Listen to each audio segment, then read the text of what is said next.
Good afternoon and welcome. I'm Stephen Kern, the Director and Chief Curator.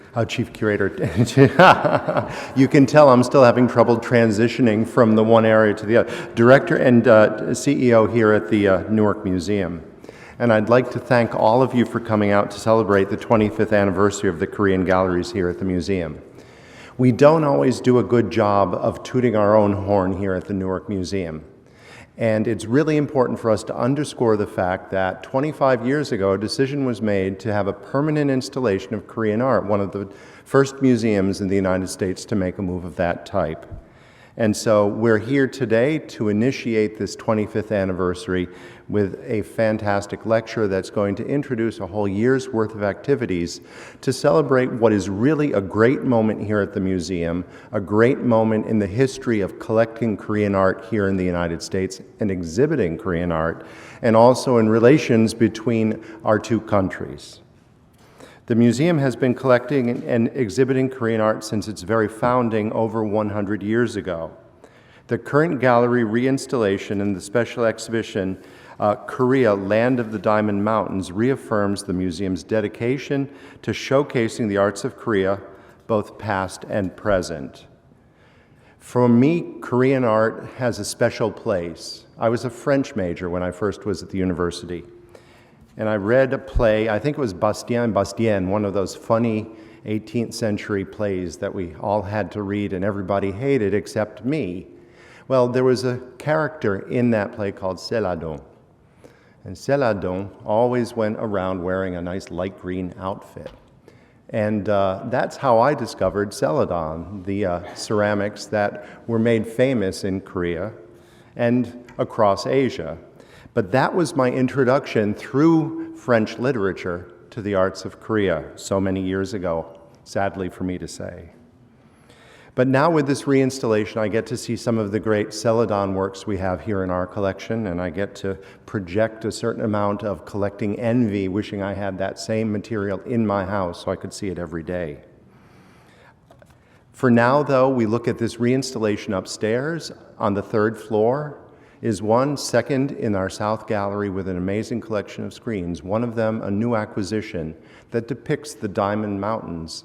And so you'll be able to learn more about why we call this the Land of the Diamond Mountains. Luckily, we have the screen that illustrates what the Diamond Mountains are. Anyway, to continue, over 70 distinct donors have generously given the Korean works of art to the museum over the years. And I'd like to recognize several who are with us today. One of the most valued museum trustees, Sophia Shang, and her husband Abel have loaned a spectacular contemporary work called Unicus by Uram Choi. What's great about the Asian collections here and about other areas as well, but let's stick with Asia, let's stick with Korea to keep it easy, is we're collecting in old, we're collecting in new, and we're mixing those, we're building bridges between times, between people, and between places. And this work is a fantastic opportunity to show the brilliance of Korean art today when you go in to look at the brilliance of Korean art in centuries previous. Anyway, Unicus is a piece that flies in the opening, fills and flies in the opening of the atrium on the third floor as you go up the stairs. And if you haven't seen it yet, I know you'll be going upstairs because that description alone, a work of art flying in an opening, should be enough to get you up there. Thank you, Sophia and Abel, for this wonderful loan and for introducing us to this artist as well, which led to our acquisition very recently of Choi's Gold Chakra lamp, the first work of art by this fantastic artist owned by a museum in the Americas. Once again, the Newark Museum is showing that we're ahead of the curve in collecting all of these wonderful things. So you'll be able to look at something here in our museum that you won't be able to see in any other museums as part of a collection. Mr. and Mrs. Kang generously are donating a painting panel of the stone forest pavilion of the Diamond Mountains to the collection. It's now on view in the South Gallery. We thank you both for this and other gifts to the collection that you have made over the years. Thank you very much. Thanks are also due to Heather and Minghee Choi for supporting the reception that we will all be in later. It's always nice to follow up events like this, bringing us together for thought and for eyes and brains with something to fill our stomachs and have fellowship like this. It creates the picture, as we go forward. And the Seol Won Foundation, we'd like to thank for supporting the musicians who will serenade us at the reception. A complete cultural experience is something that you should all be expecting today, beginning with this. That brings us to the founder of the Seol Won Foundation and the treasure we will hear about next, Dr. Yang Chung, a world-renowned authority on textile history and embroidery. She's an author, a scholar, a teacher, a longtime friend of the Newark Museum. She's also a new friend for me and for my wife Josephine as we embark here now after 7 months in Newark, meeting all of the great people who make this institution. You know, museums have collections, but without people, we're nothing but repositories. It's the people that turn a repository into a museum and into a place for the community. So I thank you all for that. We thank you, Dr. Chung, for all you do for the Newark Museum, for the field of Korean art, for embroidery, because it's embroidery, it's the textile arts, fiber arts, that unite us across the globe. It doesn't matter where we are. Not everybody has clay, not everybody has silver and gold, but everybody has textiles. And you're able to bridge that again for us, which is so important. Joining Dr. Chung on stage is Lee Talbot, curator of the George Washington University Museum and the Textile Museum in Washington, D.C., a museum, the Textile Museum I've known for years and years and holds a special place in my heart, as well as my wife's, who is a textile artist herself. And so, well, it's nice to have you here representing Washington, D.C. here for us.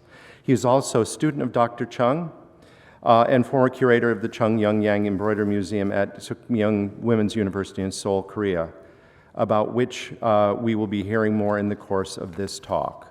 Also on stage is Newark's own Dr. Katherine curator of the Arts of Asia and curator of the exhibition, Korea of the Land of Diamonds. So without anything further, I say thank you, Katie, for a spectacular installation that we have upstairs. Thank you for launching a year's worth of Korean activities. And let's get the show going here today. Thank you. Hello, everyone.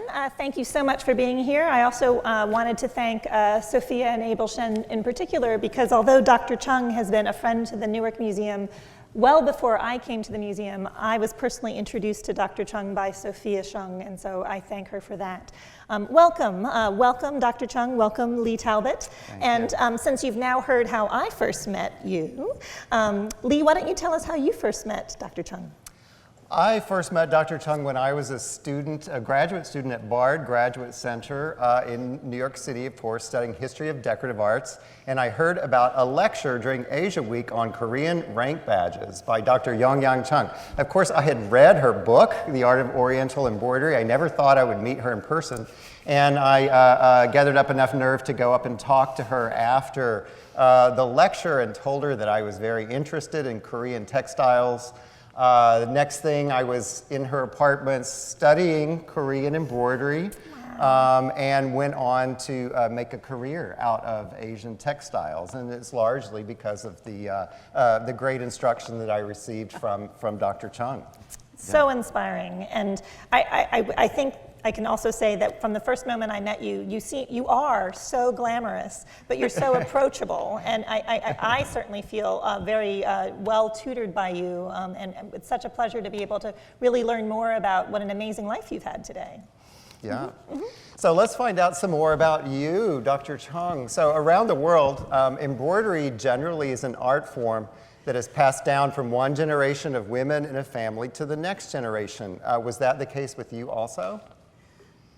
Yes, I would say yes. And those days, we didn't have an academic place to teach embroidery. This is learning from the home environment. Yes, I was. So who taught you embroidery at home?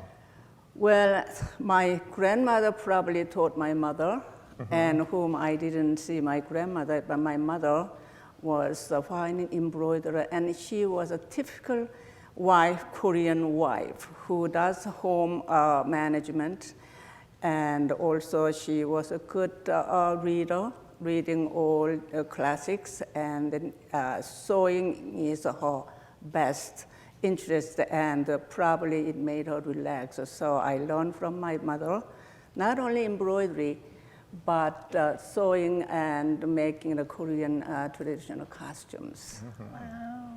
You also had the chance, an unusual chance for a young Korean woman to learn Western embroidery, is that right? Right. It's very strange that in Korea, small country like Korea, and my elementary school teacher happened to be a Russian background. And fortunate I was that she was teaching me Western style embroidery, which is a cotton on cotton, not like a silk embroidery, and using all the terms that I never heard before, English terms and French terms. So I was familiar with them my ear, not knowing what that was exactly was those younger days. Yes, I learned Western embroidery also from the teacher, elementary school teacher. Okay. So that's when you were a young child. The Korean War broke out in 1950. How did this affect your family and also your education in textiles and embroidery? Well, people often use the word destiny. When Korean War broke out, 5 of my family fled to my father's hometown, which is down south. And that town was a small village with a few people, probably less than 100 people.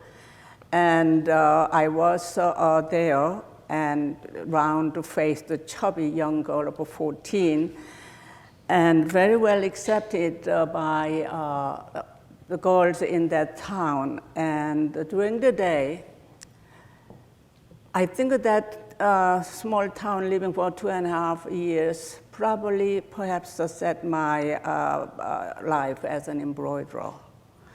Began with my life there. And during the day, I go to school, and at night, I just wait to get to the place where young women in that town doing embroidery.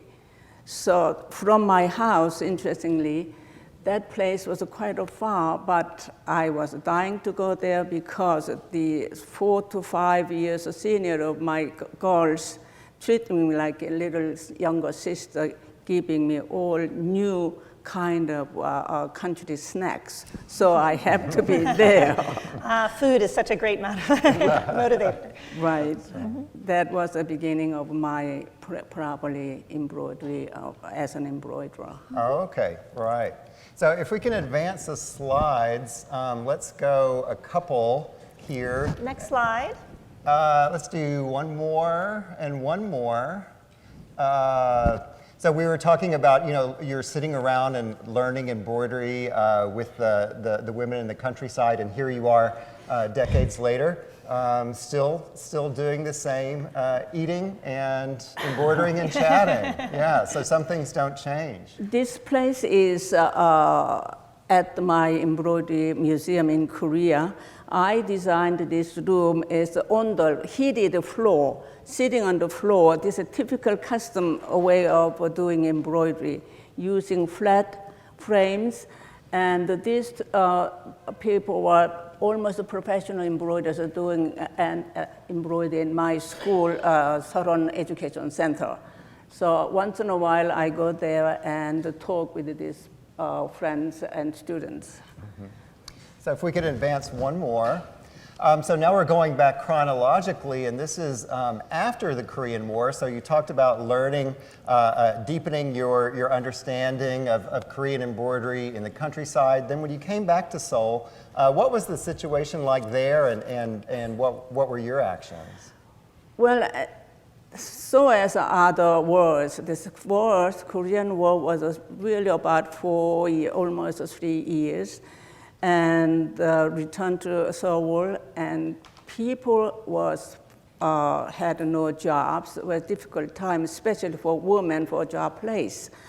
And by the time as I was, this is my school, the first graduate student of 10, ironically, this is 10 people, and I was wearing that school graduation hat because that day was my graduation day, and we had memorial shots.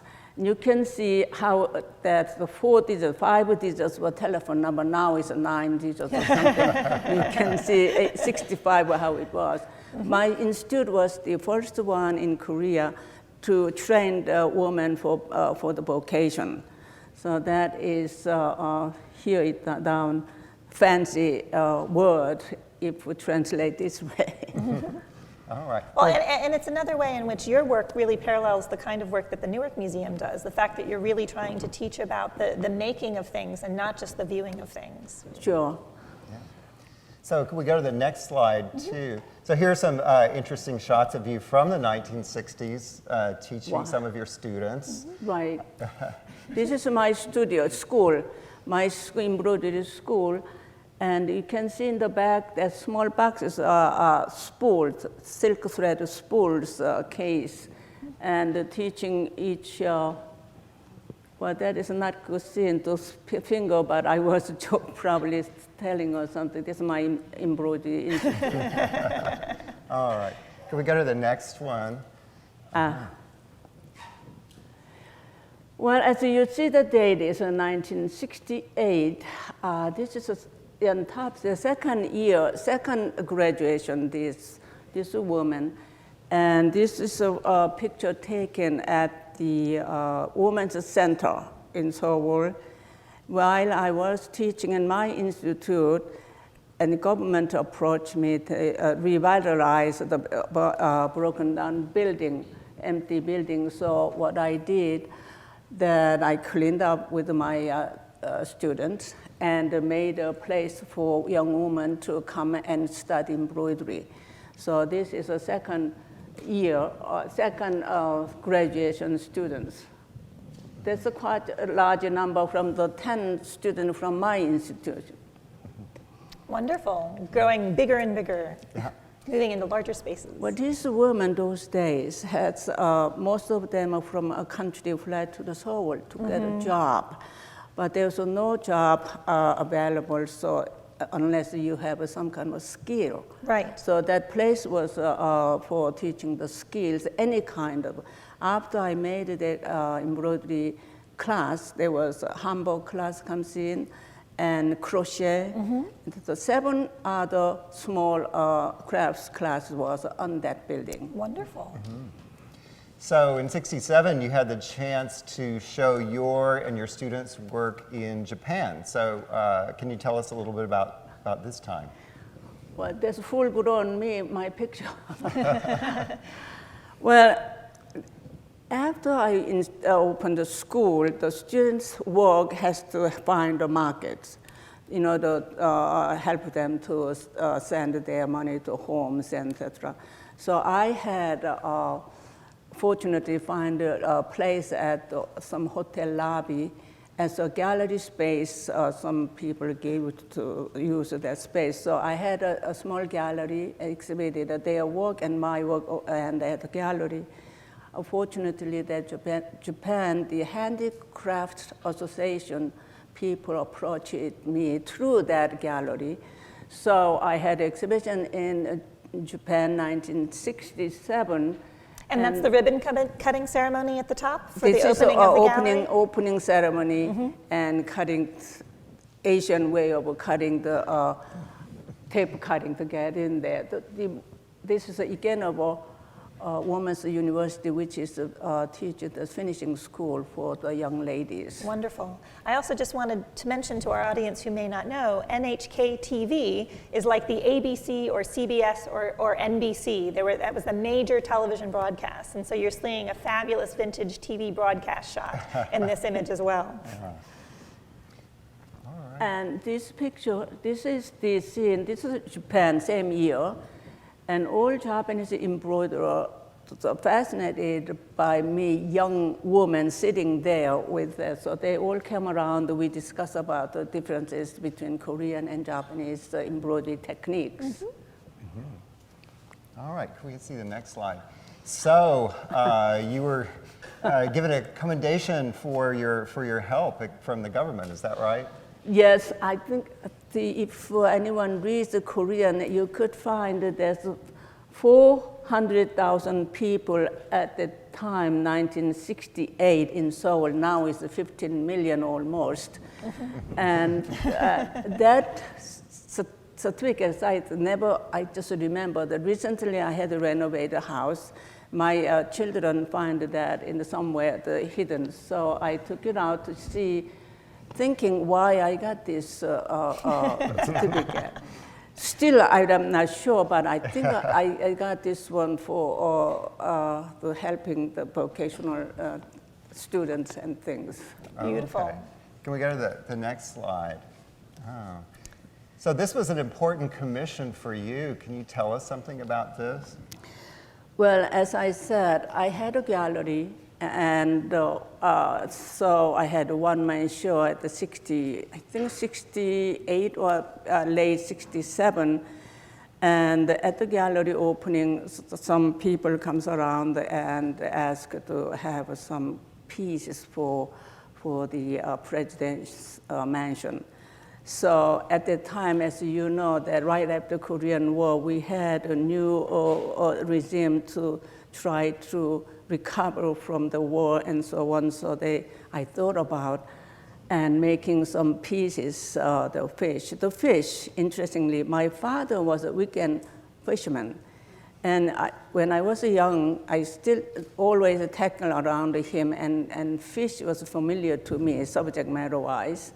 So think about it, that how I can make this fish to relate it to this, as known this in Asia as a longevity symbol, one of. But more importantly, that title is unity.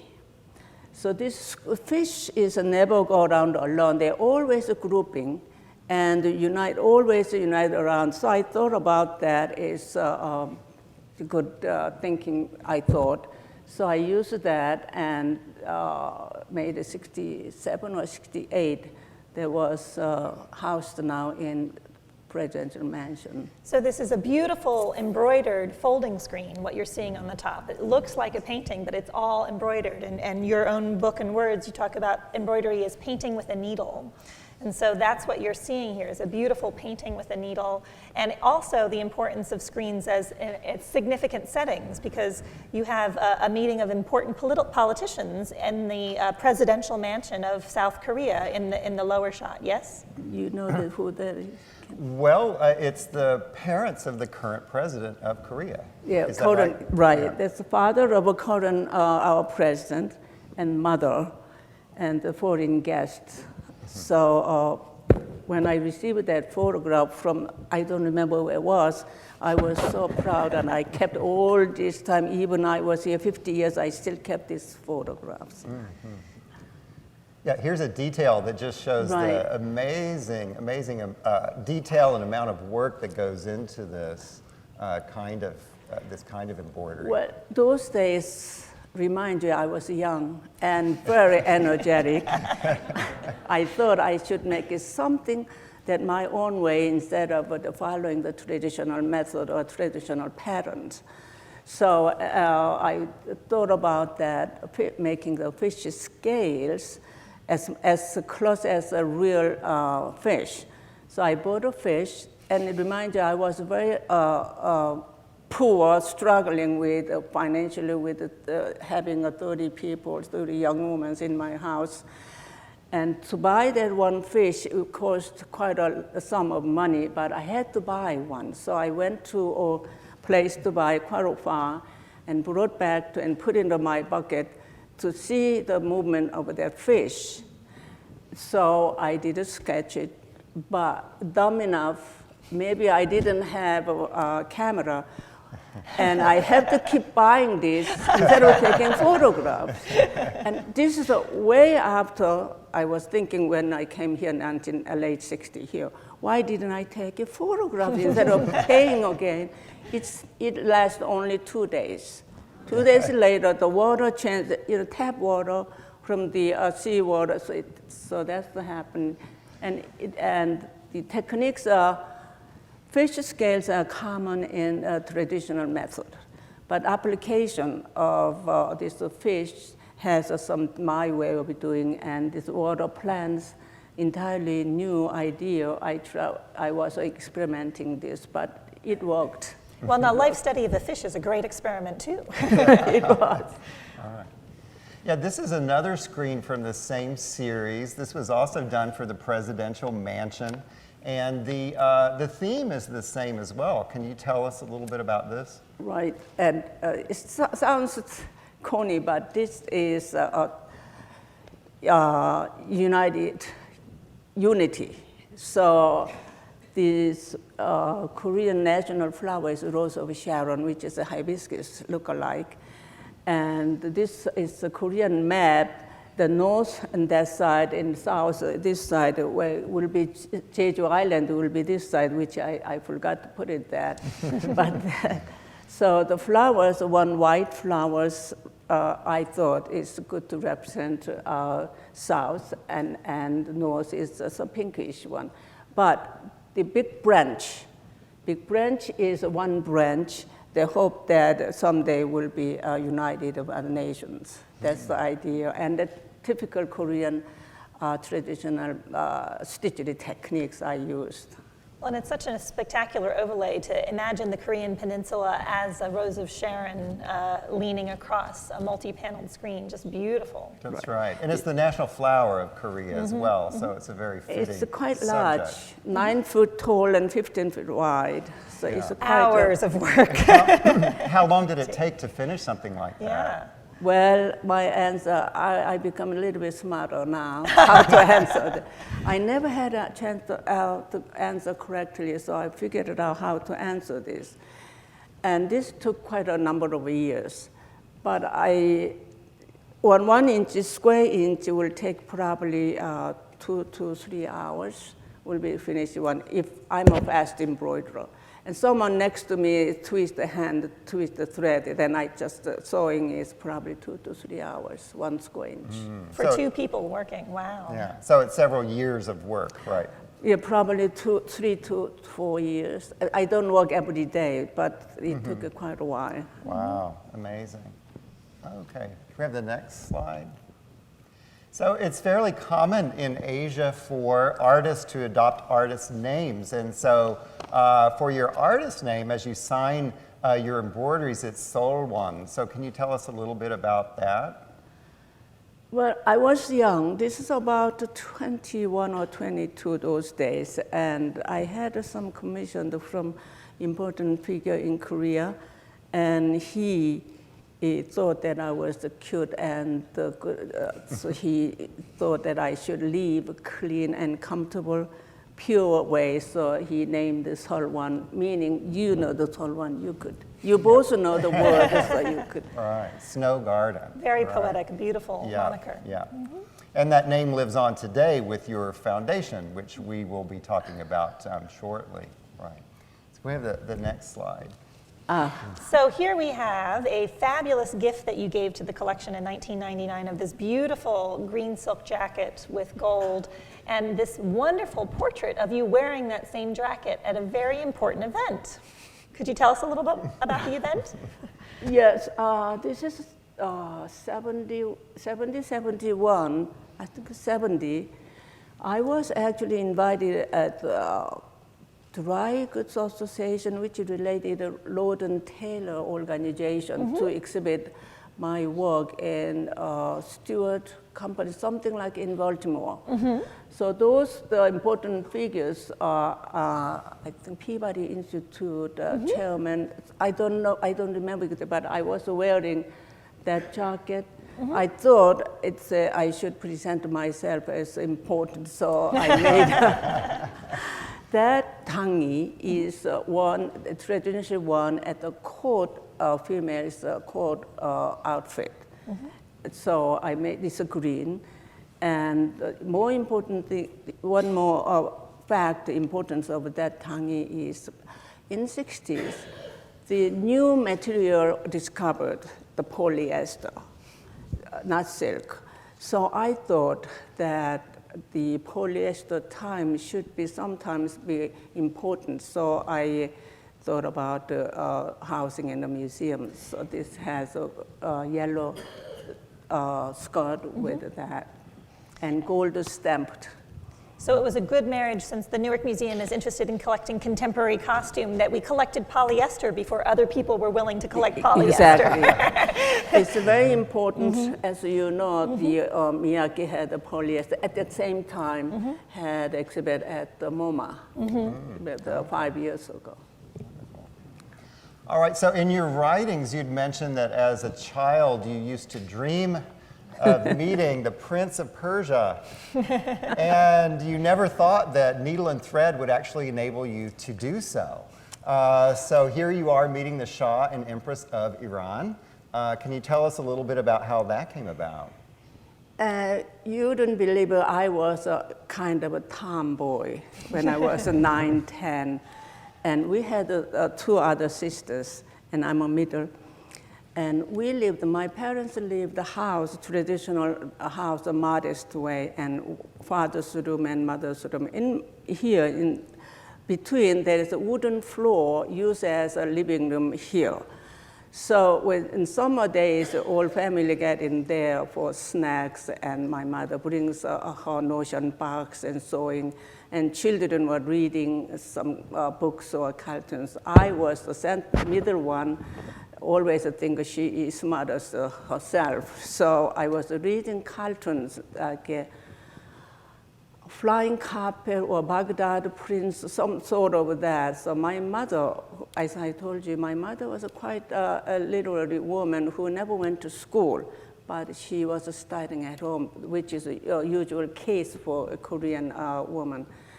And she used to read all books that we don't know, just piled books, and same thing again and again. And one day that afternoon, when everybody was there, I asked my mother, I said, Mother, I want to meet this Prince of Baghdad. I want to be Prince of Persia. She said, you know, the Korea those days, when I was young, right after Second World War, so Korea was very poor in many ways. And the books were written, printed by, with yellow, brownish paper, because we couldn't afford the white paper. And there, the Prince of Persia was a flying carpet. So, Mother, I want to meet this man someday. So my mother said, the person who never been West, who never know anything else other than home management, of course you will meet him. Of course and you will I still meet him. remember how she got that idea that I'll meet him someday, but eventually it happened. That's Wonderful. right. And your screen is still in the collection of the Golestan Palace in Tehran. And I found it really fascinating that the first piece that you sold in Islamic Iran was from this set of Buddhist figures. What was the inspiration for these Buddhist figures? Well, as I said to you, that I was so eager to do something my own, not following the traditional technique. So one day I went to Gyeongju, as everybody knows Gyeongju. This is the Curator from Gyeongju, and tried to portray this not two-dimensional. Somehow I can make it some three-dimensional so that you feel of some stone carving. So I painted first on the fabric and twist the thread, unusual thread, textured thread. So I embroidered, stitched partially, not everywhere, but somewhere here, halos are just a small minimal stitchery.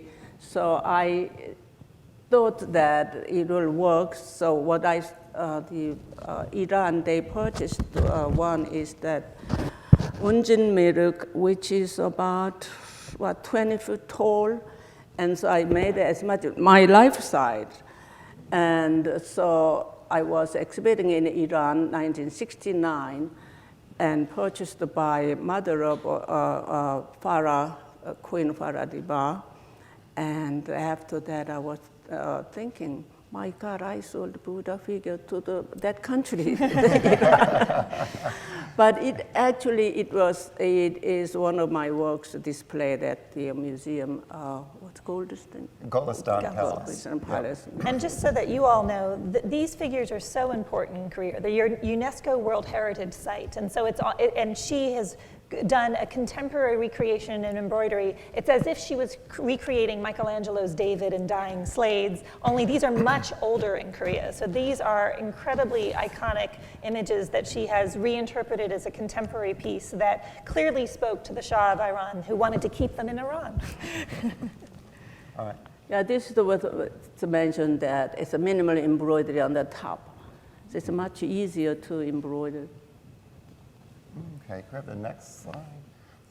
You also had the chance to visit Egypt as well. Can you tell us a little bit about your time there and how that influenced your embroidery?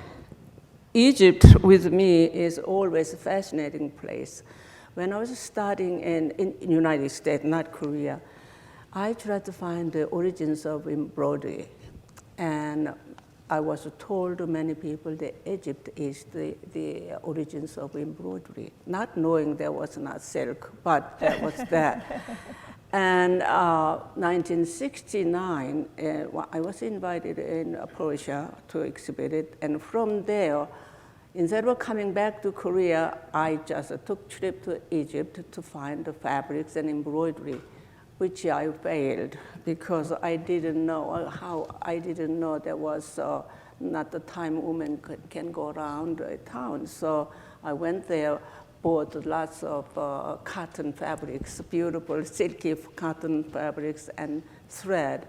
That's what my visiting Egypt. And then from that connection, I had some export items to order from there, Korean embroidery pieces to Egypt. It's a communist country from Korea to there. Right. So by the early 1970s, you were exhibiting in New York in the United States. Here's an advertisement for a show that you did at Avanti Galleries. Right.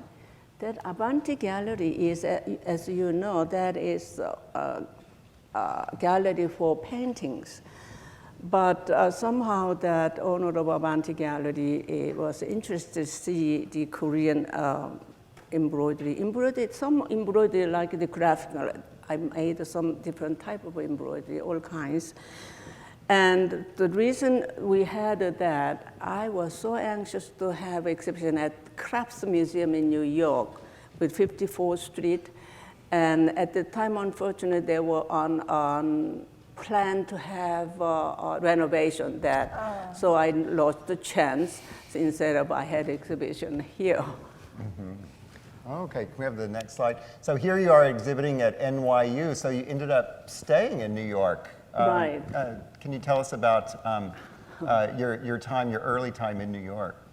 Well, my early time in New York was funny and interesting. Well, when I came here to New York and check into NYU, and they put you at the English language school first. And 12 o'clock, the teacher will say, you go out, eat. Go follow this line, and you got the restaurant over there. So we followed whatever instruction is.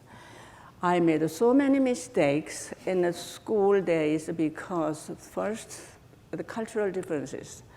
Food, I don't know the taste of the food. I don't know the menu, how to order. And so even I don't know how, the waitress for the 3 months later, she doesn't want us to come in there because we never left the tip first. And just to pay and go, but I've been eating hamburger for 3 months. So I gained the nickname as a hamburger girl. It's quite difficult, but it was very enjoyable. My learning, everything, every day was my learning, and the train ride and meeting the people. And Washington Square Park was full of people, and I just enjoyed it very much. It's difficult times because of not knowing the language, but that is, I grew a little up because of that. And you ended up getting your PhD from NYU, and then your PhD dissertation formed the basis for The Art of Oriental Embroidery, History, Aesthetics, and Techniques. This was the first English language publication on this topic. So it still to this day is an important publication. So what were your goals in publishing something brand new like this?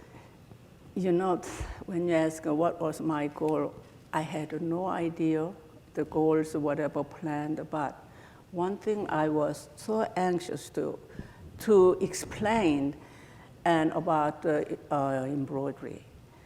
The embroidery tells a story, history, and place and time, and the makers. Embroidered textiles is everything to me. So this is an extension of my, as Dr. Lee said, this is an extension of my dissertation.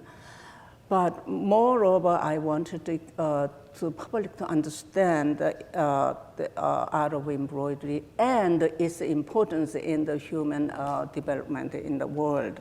So that's what I was explaining, each piece, whatever I learned from here and over there.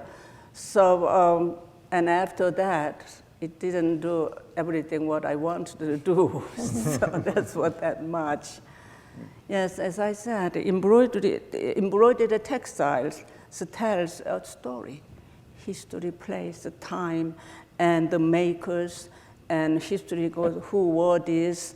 And that when you say who wore this, that means a story of a life over that region. So that I try to convey that in my thought and my wish through this book.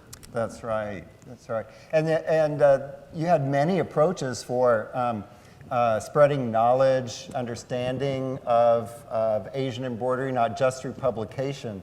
What was the Cho embroidery kit? Well, in the 80s, after my book came out, in the 80s, I gave lectures and workshops through the American Embroidery Guild of America nationwide. But I was surprised how the large groups were interested in embroidery. So I did as much I could, and Washington and Baltimore, whichever, Denver, Colorado, I went everywhere, but still that I should let the materials available. I learned from the teaching people what they wanted. So I thought about one day that why should I make some kits that people cannot attend these workshops or lectures could do by themselves. So I had one company approach to me to make this kit. So I made it a simple beginner's kit, which this company, World in Stitch, something like this, less than 10 years they had a good business, and those 10 years, it's quite a long time, but I think quite a while, quite a large number of kits were sold, meaning that I'm the first one who brought the Asian silk embroidery material in this country. Amazing. Yeah, right after that, some Japanese expert and what came to this country still continue teaching that embroidery. Okay. So here are some Go back shots one. of Wait, you. why don't you go back one slide? No, sorry, forward. Never mind. Right. You advanced 2 instead of 1. Sorry, go ahead. Yeah, so here you are leading some of the workshops. You were just talking about traveling around the country, but it's not just the country. You traveled around the world leading workshops. Right. Next slide. That too is the message here, but another one was the Sydney, Australia, and we had a workshop there. But you also traveled the world to, not just to teach, but to gain your own knowledge and learn about different traditions around the world. What was shocking to me that I decided to come here. And silk embroidery should go to China or elsewhere there instead of coming this country. But this young mind, energetic thinking that United States have everything, so why don't I go there to find something? But I was wrong. And when I come here, especially entered NYU, it's unheard of about silk embroidery. So what I did, decide to travel So that one is Vietnam. And I learned so many places, going any place. That is learned, the tools are different than Korean, what I use traditionally. And the other one is gold thread making. And we still don't have exact answer yet, but that's the left person, the man, is 8th generation of gold thread making in China. He's very Chinese. That's Jilin, Halbin Jilin. And so I was learning from him how to make a gold thread from the bark of the gold. And we failed many times. So finally, we catch up with less than 14 karat can be sewn. So I learned that. This one is minority embroiderer, Miao people. And what I learned from is the using of different materials. These people work on cotton and cotton, and figuring the warps and weft, which means they counted the stitch needed a strong thread. If they use silk thread, it's a phrase. You cannot do that.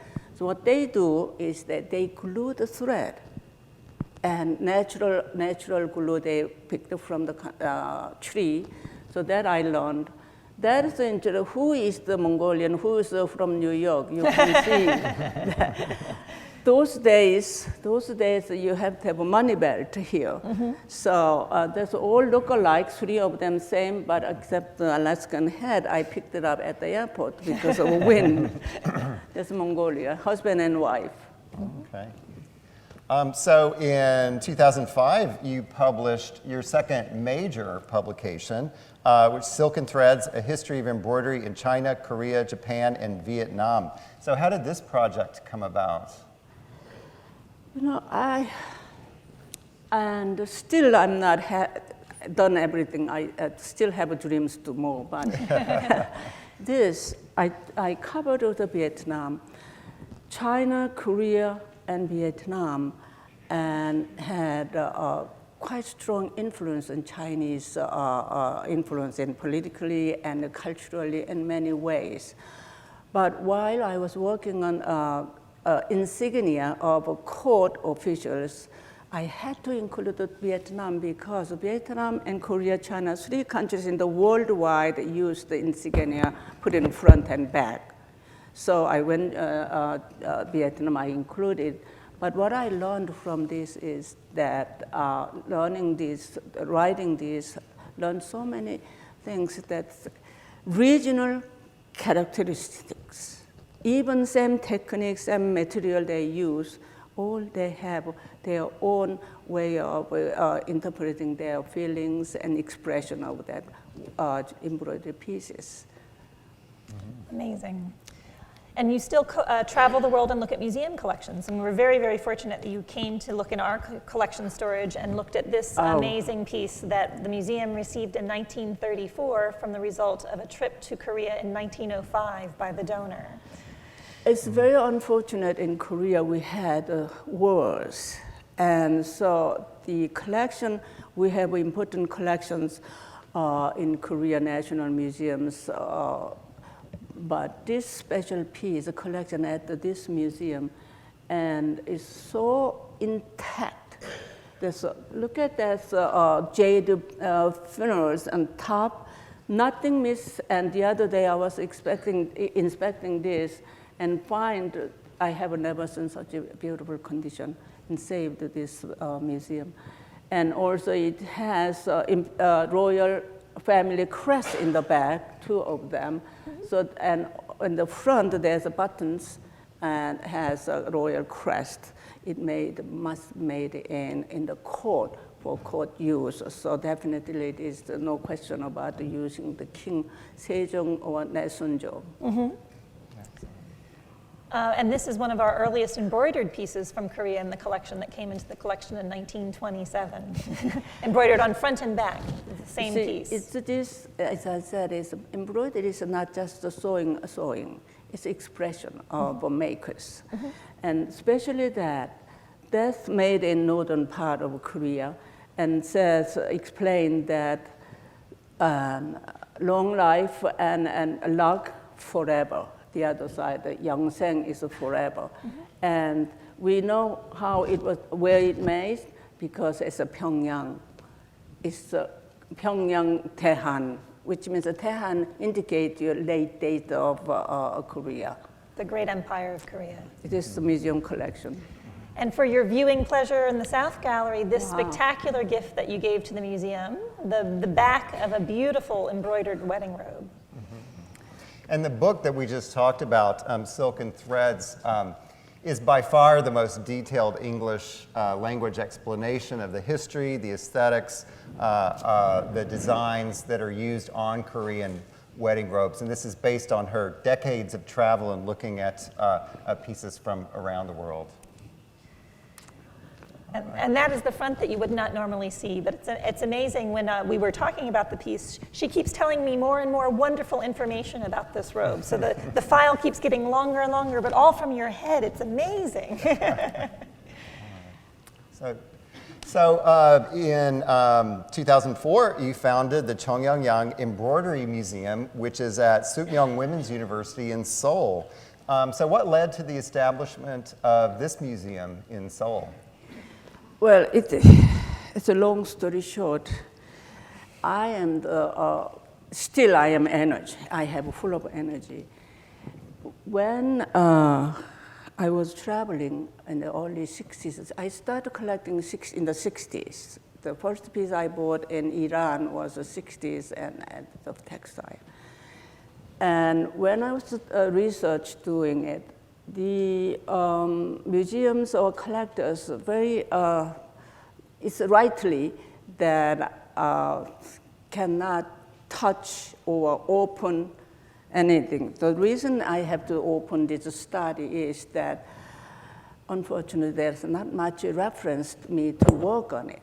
Even terminology I have to translate in my own way from the Chinese classical word into the English language, and I was not sure that I could, unless I took it out and see how it was made in order to date the pieces. So I bought it, one piece that I was very hungry all the time when I travel, because if I save a little money, I buy another little goods. So actually made some collection.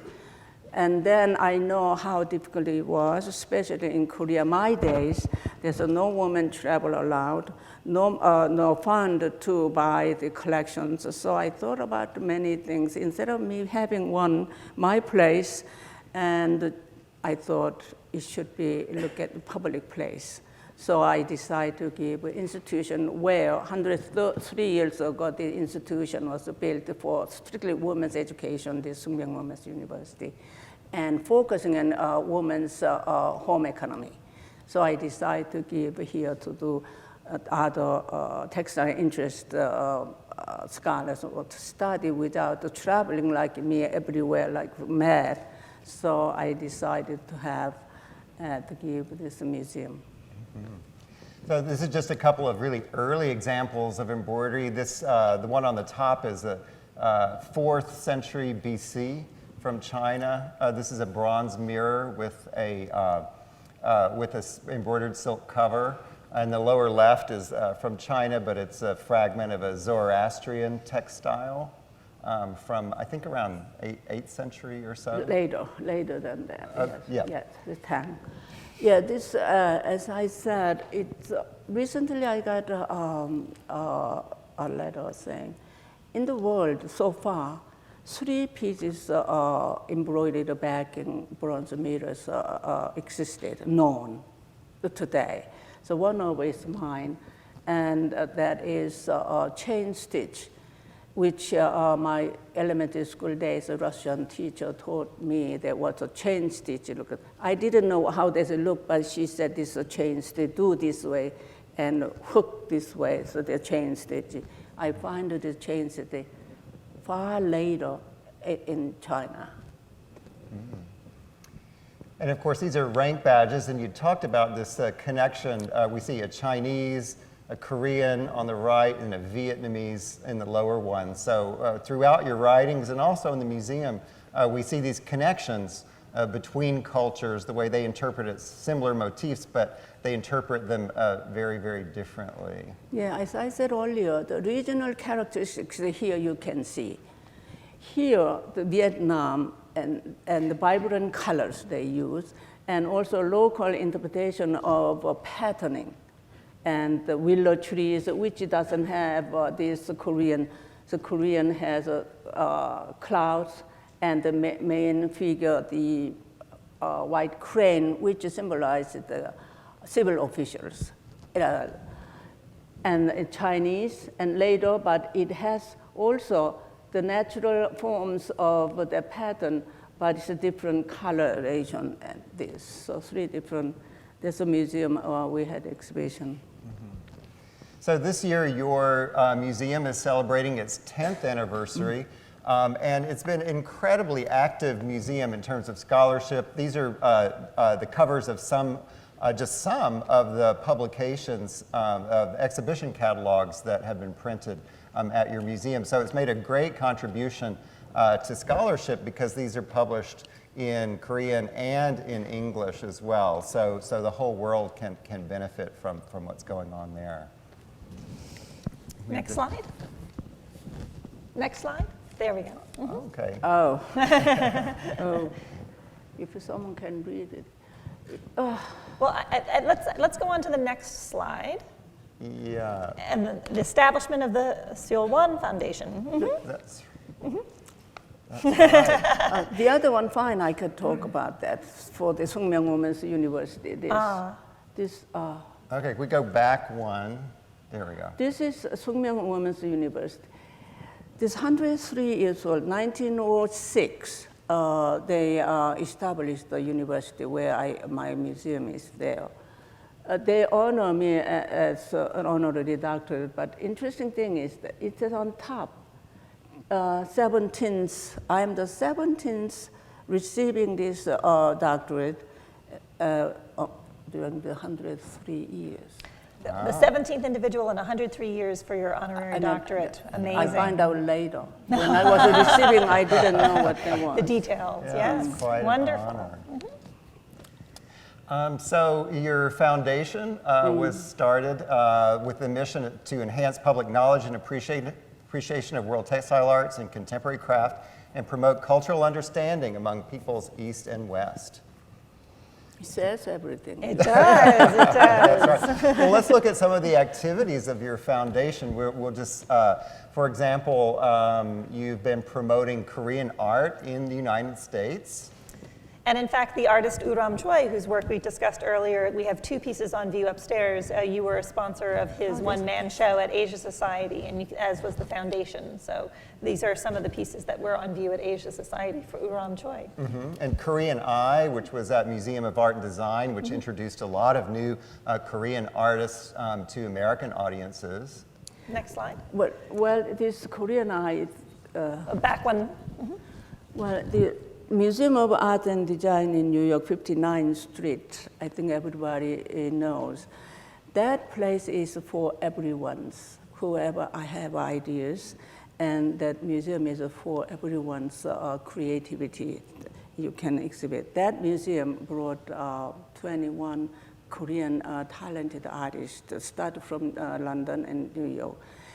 But what I was impressed by is that the museum, 59th Street, was a so important location, have all kinds of talented people in one place they exhibited. So what I did was Korean embroidery. I brought from my museum faculty to demonstrate there. But remind you, this is a traditional embroidery. The Museum of Arts and Design accepted it, and we had a wonderful turnout to learn, to see how the Korean traditional embroidery techniques. So it was a wonderful time. When you have a chance to go to New York, stop by that museum. It's just for everyone's museum. This is another Uram Choi piece that you can see on the 3rd floor here that the museum recently acquired. Next slide. And these are some of the activities of your foundation in terms of hands-on. Your foundation has been teaching very successful Korean embroidery classes as well. Right, that is what I said, Arts and Design Museum, a workshop. The red jacket is intangible figure in embroidery. Korea teaches my school, in Korea, my museum. That is that is the Berry Elementary School learning little children. Here, look at this proud father over there, and two girls learning the embroidery here. And that piece, the last piece, is Asia Society sponsored that New York public school art teachers lesson. So we had a good time with making, egg making. And one of your very own students, Won Seo, exhibited a piece, this piece in the 2010 New Jersey's Fine Craft Annual exhibition, Make Me Something Beautiful, and this is now also part of the Newark Museum collection. So both your donations and work of your students' donations, we've been fortunate to have here. Next slide. And you've also, the Seoul Won Foundation has enabled American artists to go to Korea and show their work there as well. So for example, for the 5th anniversary of the museum, John Eric Reese, a very well-known tapestry weaver from the United States, had a large retrospective at your museum in Seoul. But I thought it will benefit to our Korean craftsmen and artists to observing these Western artists' talent and creation. Okay, next slide. And you received an honorary doctorate from, or a Distinguished Alumni Award from New York University as well. Well, I worked hard to learn the language. So you deserved it. Next slide. This is a group from the Textile Museum on a study tour, visiting your studio in Manhattan. And so I'm just making the point, that from elementary school students to graduate students, to all ages, through all methods of learning, from books to hands-on to slide lectures, you've been promoting knowledge and understanding of Korean embroidery. And we very much welcome you, since you also welcomed into your home studio Friends of Asian Art here at the Newark Museum, and that we've been fortunate to see your studio in New York as well. So thank you so much. And this is the last slide, so we'll finish here. So we just wanted to ask you, today we've seen that you've had such a fascinating life journey. You've had an extremely successful professional career. How would you describe your legacy, or what would you say was your driving force for all these decades? Well, my life as an embroiderer never been planned. The time went so fast. I am here, and with still energy left, and every night I had rainbow-like dreams to do something next. And I will be happy if you all join me to do something about more. Thank you. All right. Thank you. Yes. So thank you very much. Thank you so much. We actually have several presentations to make to you, so if you would stand up, please. We would like to present you on behalf of the Newark Museum with a plaque of appreciation. This is, should I take this?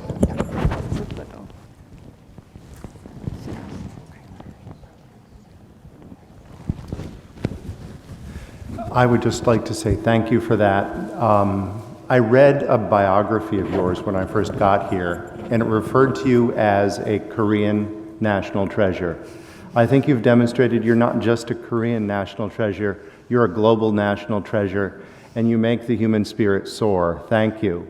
And on behalf of the museum, we would like to present you with a certificate in recognition of your work.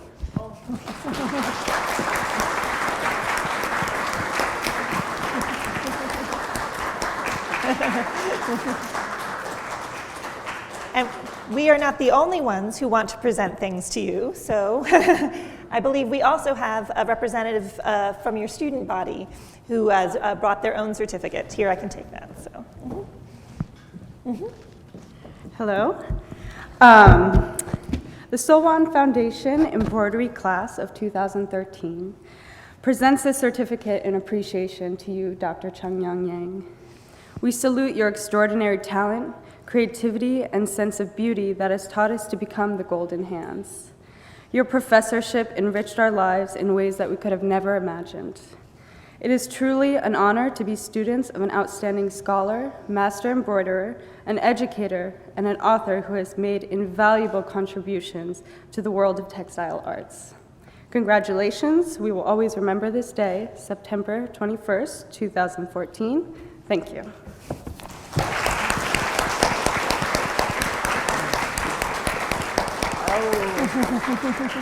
Thank you. Thank you.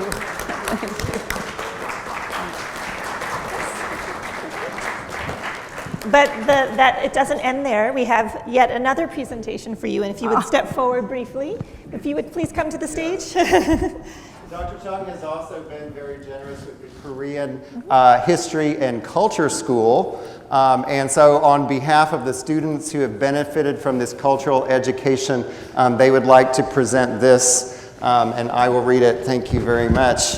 It says, in recognition of the Seol Won Foundation's valuable support and contribution to the first annual Korean History and Culture School hosted by the National Association for Korean Schools Northeast Chapter. Oh, thank you. Thank you. Thank you. Thank you very much. Will we take a picture? We take it?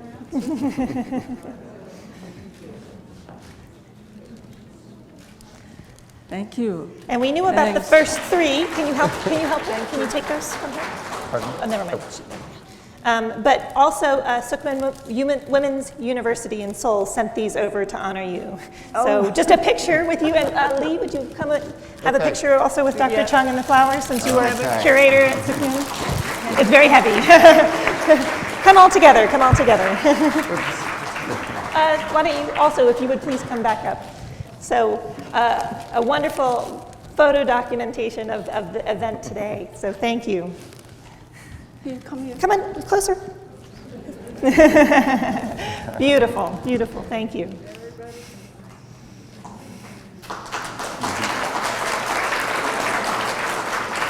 Thank you. Thank you.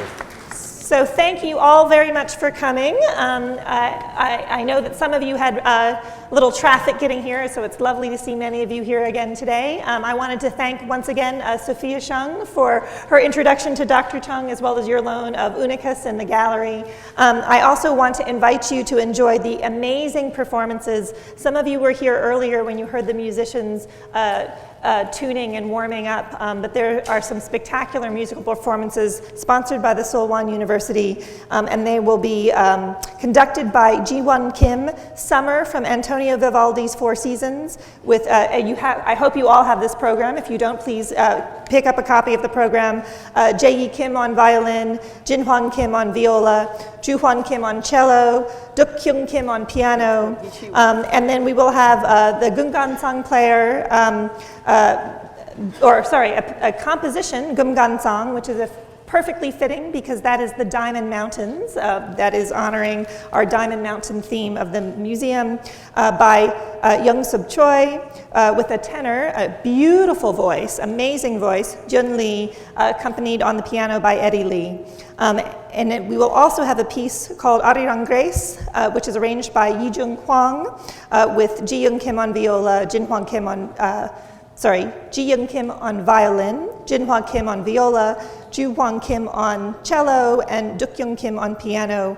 And then the cherry on top of this Sunday of delights, traditional Korean drum music performed by internationally acclaimed artist Ji-Hwan Choi.